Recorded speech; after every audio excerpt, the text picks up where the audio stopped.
mengapa kok anak-anak nakal justru cenderung lebih sukses ya daripada yang patuh, yang lurus-lurus gitu ya. Oke, begini.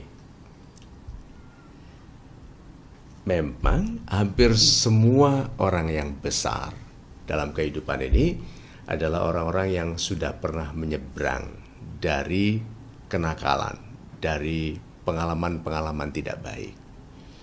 Nah, anak-anak yang lurus-lurus saja, yang lempeng-lempeng saja waktu sekolah, kuliah, tidak mengalami penyesalan-penyesalan berat karena salah. Itu tidak terancam, tidak tersiksa, tidak harus lari cepat sekali karena dikejar anjing, misalnya kan? Karena anak-anak patuh ini menghindari jalan-jalan yang ada anjing. Tapi anak-anak nakal kan tidak, karena di dalam jalan-jalan yang banyak anjingnya juga banyak mangga. Banyak. Ya, nah, istilah bad boy keren. Itu anak-anak nakal ini memang lebih keren bagi wanita, contohnya, karena mereka lebih berani, lebih mencoba, menguji kemampuan, tidak malu membuat kesalahan. Anak-anak baik itu sangat takut salah rata-rata, karena mungkin dituntun, dibesarkan di keluarga yang selalu memesankan kebaikan, pesannya selalu hati-hati gitu, hati-hati, sehingga anak-anak ini hidupnya itu langsam pakem pada yang aman. Padahal mereka semua memiliki kemampuan kecerdasan yang bagus, pola hidup yang baik. Nah, di dalam bisnis sama, anak-anak nakal ini cenderung tidak takut salah, tidak takut rugi gitu. Kalau rugi pun dia tertawa. Ya ini istilahnya the cost of learning. Biaya pelajaran, biaya belajar. Nah, dimarahi orang, menyesal, tetapi dia bilang, kalau aku berani tetapi tidak melakukan kesalahan itu, aku tidak akan sampai dimarahi seperti ini.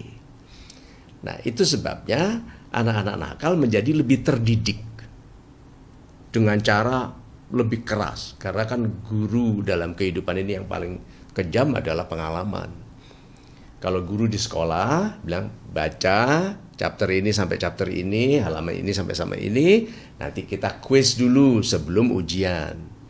Ulangan kecil baru ujian. Kalau kehidupan tidak loh, dikasih ujian dulu. Dikasih ujian dari kesalahan, dari jatuh, dari kecelakaan, jadi tertabrak, terfitnah, tertipu. Ini kan berarti ujian dulu. Setelah itu apa? Yang lebih repotnya, belajar sendiri. Kehidupan tidak mengajar. Jadi kenapa anak-anak nakal ini lebih hebat? Karena guru mereka adalah diri sendiri. Orang mengatakan gini, pengalaman adalah guru terbaik. Enggak. Pengalaman itu hanya memberikan ujian. Pelajarannya dari orangnya. Kenapa? Dua anak yang sama nakalnya beda kehidupannya, karena yang satu nakal, salah, menyesal, lalu memperbaiki diri, yang satu tidak memperbaiki diri. Berarti yang mengajari bukan kehidupan orangnya sendiri. Ya. Nah, kesimpulannya, anak-anak yang lebih nakal itu melihat sisi-sisi yang tidak dilihat oleh anak-anak yang lurus. Gitu. Kemudian, waktu anak-anak nakal kembali ke jalan yang benar, dia sudah tahu, bukan teori, bahwa itu tidak enak, bahwa itu tidak baik. Ada istilah begini, jangan robohkan pagar kalau Anda tidak tahu mengapa pagar itu didirikan. Nah, di tengah hutan kita jalan-jalan ada pagar, terus ini untuk apa pagar? Dibongkar. Padahal pagar itu menutupi jalan masuknya harimau. Anak nakal bongkar pagar, gitu. Nggak tahu kenapa bongkar. Jangan pukul-pukul bola yang menggantung di pohon, gitu toh. Nggak ada yang ngerti anak-anak. Anak-anak baik yang patuh, kalau ada lihat bulat-bulat di pohon, sarang lebah, nggak dipukul. Karena kan sudah diperingatkan. Anak nakal kan, kenapa dilarang ya? Ya, waktu dia pukul, dia tahu ternyata di dalam itu ada satu RW, gitu kan? Lebah-lebah yang sedang sensitif karena aspirasi politiknya tidak diterima, gitu. nakal itu dipukul, marah. Yang diketemukan oleh anak nakal ini apa? Kecepatan larinya. Anak-anak lurus yang patuh tidak tahu bahwa dia bisa lari secepat itu. Anak-anak ini tahu, ternyata bisa lari sambil gibas-gibaskan tangannya di atas kepala untuk mencegah mendaratnya pasukan penyerang dari lebah itu.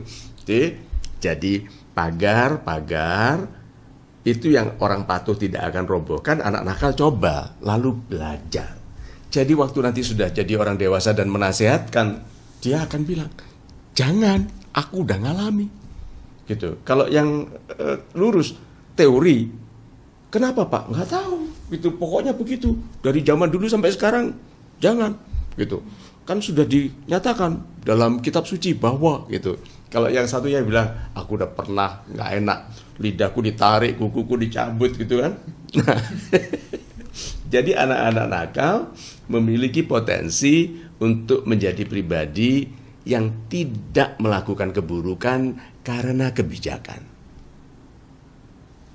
Tidak melakukan keburukan karena kebijakan, bukan karena hanya patuh.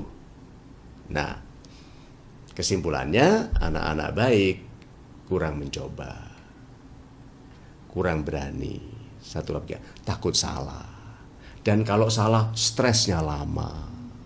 Anak-anak baik itu kan kalau salah itu stresnya lama, nggak bisa makan, nggak bisa tidur, gitu bertanya why, oh why gitu. Kalau anak nakal salah, melet sebentar gitu, dia bilang apa, sakit-sakit sebentar, jalan lagi.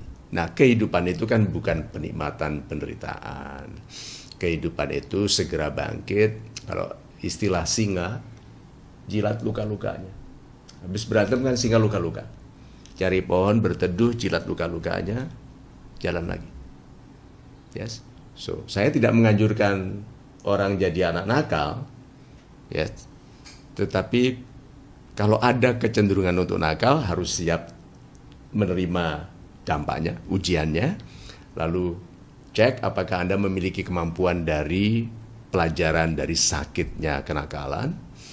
Kemudian yang lurus, belajar dari penderitaan anak-anak nakal, tidak usah mengulangi kenakalan mereka, karena kan kesalahan yang paling indah untuk dipelajari sebetulnya bukan kesalahan kita, tapi kesalahan orang lain. Supaya anak-anak baik bisa membuat kesalahannya sendiri. Untuk apa saya melakukan kesalahan orang lain yang karena kesalahannya lalu sukses? Saya pelajari kesalahannya, saya tidak alami, lalu saya mencapai level sukses yang mereka capai, lalu saya membuat kesalahan saya sendiri yang tidak bisa dibuat oleh orang lain. Itu hebat loh. Membuat kesalahan sendiri yang tidak bisa dibuat oleh orang lain, lalu saya tumbuh menjadi pribadi yang lebih lengkap sebagai anak yang lurus, yang mendapat keuntungan dari pelajarannya sendiri dan dari pelajaran dari kesalahan orang lain. Itu.